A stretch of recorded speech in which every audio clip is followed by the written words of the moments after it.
बड़े पापा, political corruption पे आपका क्या व्यू पॉइंट है, जिसकी वजह से जो डिसीजंस करप्शन के हुए, जिसकी वजह से कंट्री को रियल हार्म हुआ है, उस पे आप क्या आपका क्या ऑब्जर्वेशन है? मेरे रियल करप्शन तो पॉलिटिकल करप्शन ही है, जिससे कि देश को बहुत नुकसान हुआ।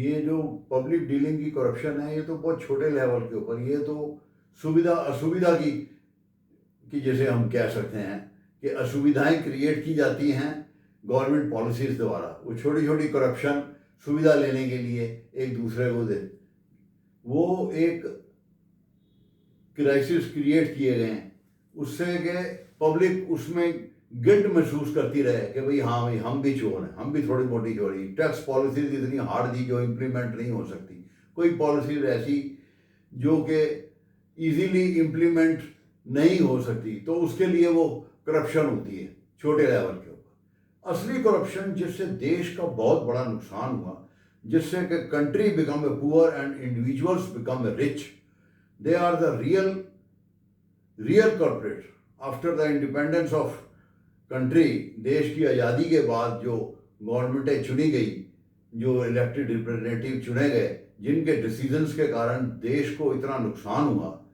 जिसमें डिफेंस डील्स में करप्शन, रेलवे की परचेज में करप्शन, जितने भी पीएसयू गवर्नमेंट के हैं पब्लिक सेक्टर यूनिट्स, उनमें ही जो परचेजेस की जाती हैं, जितने भी चीज़ें गवर्नमेंट के कंट्रोल में रही, उनमें जो करप्शन हुई। डिफेंस डील्स में जितनी बड़ी करप्शन है, डिफेंस की मैन्युफैक्चरिंग इंडिया में इतने सालों के बाद भी डिफेंस की फैक्ट्रियां नहीं लगी। अब मोदी जी आए हैं तो अब डिफेंस की फैक्ट्रियां लग रही। इतनी बड़ी करप्शन से individuals become a rich and country become a poor.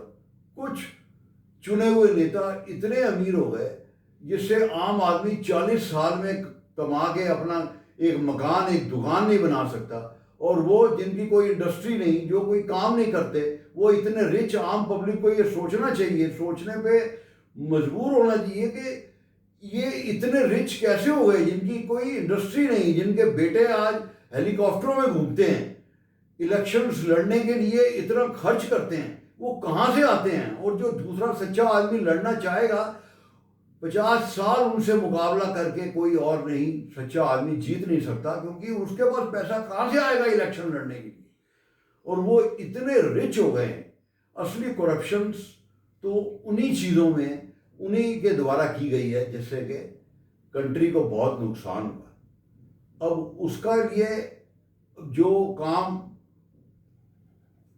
जो मोदी जी आए हैं, अब उनमें आप देख रहे हो कोई भी उनके ऊपर, किसी भी उनकी मिनिस्ट्री के ऊपर कोई दाग नहीं लगा।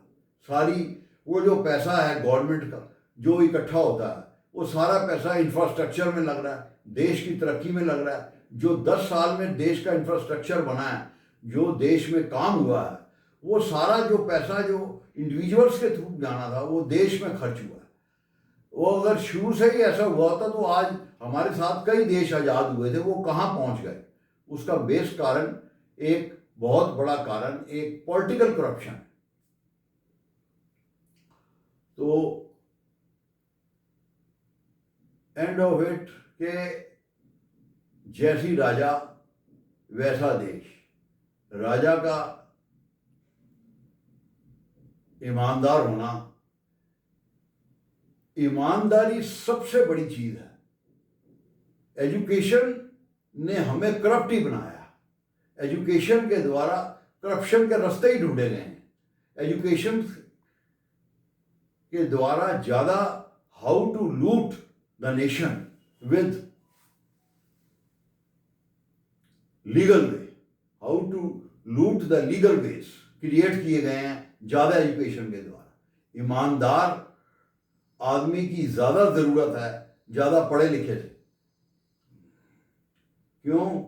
क्योंकि ईमानदार आदमी पढ़े लिखे को गाइड कर सकता है।